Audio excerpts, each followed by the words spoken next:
So, good morning, sir. My name is Jojumar Albert A. Bacoy, and for this video, your learning objectives natin is to solve problem regarding basic aerodynamic principle. So, dito, marirelate natin yung relation ng supersonic, isentropic, and twin tunnel. Tapos, nag-create ako ng problem para dito.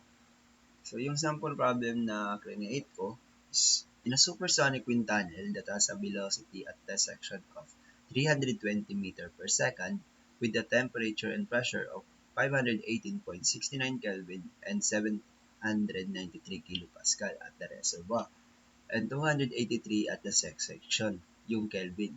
Calculate the Cp of the fluid and the pressure density at the test section. So, yung given natin dito is yung velocity ng test section, temperature ng 1, pressure 1, temperature 2 which is the test section. Ito yung 320 meter per second. Sa temperature ng reservoir is 518.69 Kelvin. Pressure 1 is 793 kilopascal. Tapos yung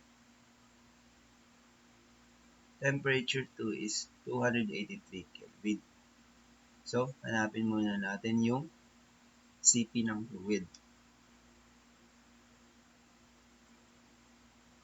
So, dahil meron tayong given na temperature tsaka velocity.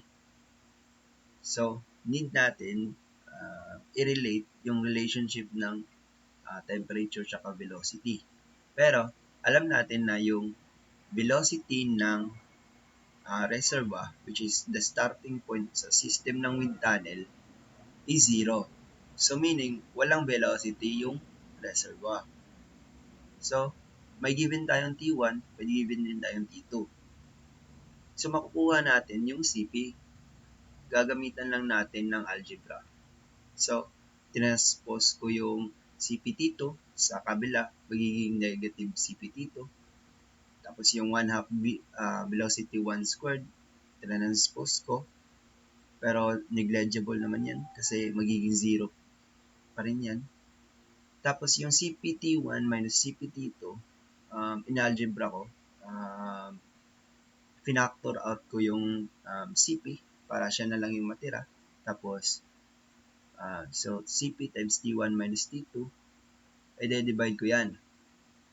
So, i-divide ko yan lahat sa 1/2 v sub 2 squared minus v1 squared divide T1 minus T2. So, yung value natin ng velocity is ng test section, 320 meter per second, i-square natin yan. Tapos yung velocity 1 is 0, so di na natin isasali. Tapos overall divide sa 518.69 Kelvin, which is yung temperature ng reservoir, minus 283 Kelvin, which is yung temperature ng test section. Tapos dito, need natin na yung units natin is Newton meter per kilogram Kelvin. So, i-evaluate natin yung meter per second squared 2 newtons. So, yung newton is alam naman natin na equal siya sa kilogram times meter per second squared. So, i-transpose lang natin yung kilogram para ma-relate natin yung proportion nila. So, yung meter per second squared is equal lang sa newton per kilogram. So, pwede natin ipagpalit to. Newton kung meter per second squared lang naman yung nirelate natin. Yung dito sa Cp na formula, magiging m squared per s squared. So, meter squared per second squared. So, i-calculate na natin, magiging Cp is equal to 217.2345029 Newton meter per kilogram Kelvin.